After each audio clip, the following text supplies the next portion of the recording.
Salam sehat dan salam semangat untuk kita semua. Saya Elovani Buru Purba SPD, Angkatan ke-57 Kelompok 1, dengan pengampu materi Dr. Haja Dumasari Harahap, SHMSI, akan menyampaikan sedikit tugas latsar mengenai video mind map isi modul akuntabilitas dan nasionalisme.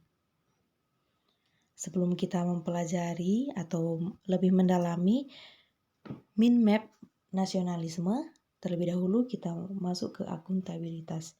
Akuntabilitas itu adalah kewajiban pertanggungjawaban yang harus dicapai, merujuk pada kewajiban setiap individu, kelompok, atau institusi untuk memenuhi tanggung jawab yang menjadi amanahnya. Amanah seorang PNS adalah menjamin terwujudnya nilai-nilai publik. Di sini kita melihat mind map akuntabilitas. Akuntabilitas itu dapat dibagi jadi beberapa kelompok. Atau dapat kita lihat ada konsep akuntabilitas, ada mekanisme akuntabilitas, ada akuntabilitas dalam konteks, dan PNS yang akuntabel.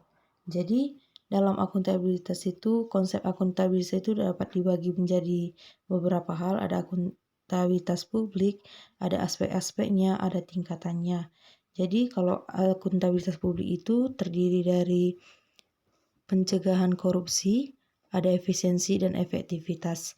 Sedangkan aspek-aspeknya ada relationship, result oriented, reporting atau pelaporan, konsekuensi, perbaikan kerja.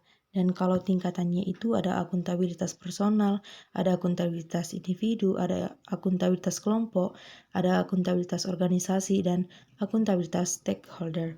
Jadi teman-teman, ada juga mekanisme akuntabilitas yang terdiri dari lingkungan kerja, alat akuntabilitas, dan dimensi akuntabilitas, di mana lingkungan kerja itu terdiri dari kepemimpinan, kepercayaan, kejelasan, responsibilitas, integritas, transparansi, keseimbangan, konsistensi, dan alat akuntabilitas tersebut ada perencanaan strategis, kontrak kinerja, laporan kinerja, dan dimensi akuntabilitas itu ada akuntabilitas kejujuran dan hukum, akuntabilitas proses, akuntabilitas program, dan akuntabilitas kebijakan.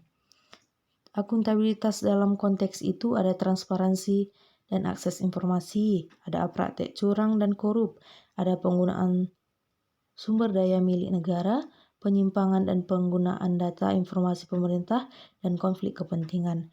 Jadi, kita juga diharapkan bisa menjadi PNS akuntabel dengan menjaga perilaku. Perilaku PNS itu yang terdiri dari ada nilai dasar, ada kode etik dan perilaku, komitmen dan tanggung jawab, jaminan perlindungan hukum, melaksanakan tugas, profesionalitas jabatan.